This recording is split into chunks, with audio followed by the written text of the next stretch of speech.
Kami budak Gen Z. Bila tiba hari raya, Adikku manis, cantik bergaya. Nyam betul panjang, nyam betul panjang, nyam betul panjang. Sedap. Tahun ni raya dekat je, dekat Selangor.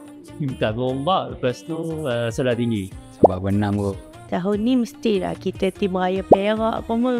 Bang Ninja, KL, Selangor, Kelab, over the sea dia, Bangku Island. Tidak, Terengganu. Sebenarnya bang, gaduh. Kau mau balik. Faham rodong. Kena cek balik Kedah. Bendang. Saya balik raya paling awal tahun ni, Rabu minggu depan. InsyaAllah 2 hari sebelum raya. Hari boleh balik, sebab pagi je. Dia memang dah duduk dah kat rumah kat KL. Hari-hari balik juga. Jumaat kot. 2 hari sebelum raya. Saya sedih sikit. Dalam raya tu balik. Itulah beza kita. Saya balik sendiri. Seminggu lepas raya. Maaf minggu depan. Jumaat depan. Khamis. Apa? Okay, tahun ni kita ikut pitch. Baby Blue. Warna trendy, warna burgundy. Hijab, maroon. Tak pasti kita padam berlalu ban. Maybe dia coklat kot. Lain-lain. Merung, beri orange, pink. Perbezaan tahun ni dengan tahun lepas. Tahun lepas raya berempat, tahun ni raya berlima. Tahun ni saya beraya di rumah keluarga sendiri. Berat aku turun. Tak ada biasa. Nikah.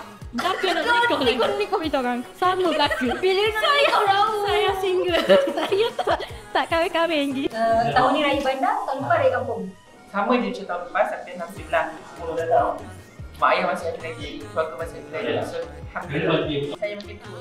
Tahun lepas saya 35, tahun ni saya 36. Sama-sama tahun ni yang tahun lepas saya rasanya. Tahun lepas tak dapat raya, tahun ni maybe tak dapat juga. Tahun sedih. Ya ke? Ya. Saya pun takut saya nak raya. Oh, nak.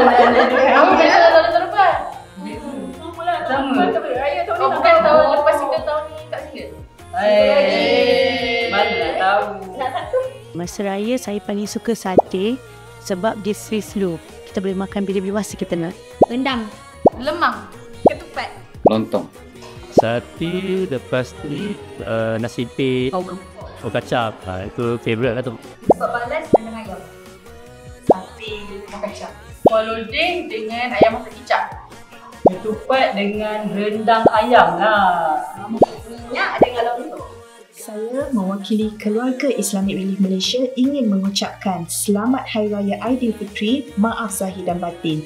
Tidak lupa juga, kami ingin menyatakan jutaan penghargaan kepada masyarakat prihatin di luar sana yang telah menyumbang sepanjang bulan Ramadan. Teruskan amal baik anda ini kerana ia akan memberi manfaat kepada mereka yang memerlukan. Dalam pada kita meraihkan kegembiraan Hari Raya, jangan pernah lupa saudara-saudari kita yang sedang menderita di luar sana. Syawal ini jadikan bulan untuk kita meningkatkan nilai kemanusiaan, menyemai kasih sayang, menghulurkan kemaafan dan mengeratkan persaudaraan. Fikir kemanusiaan, fikir Islamic Relief. Kami dari Islamic Relief Malaysia ingin mengucapkan Selamat Hari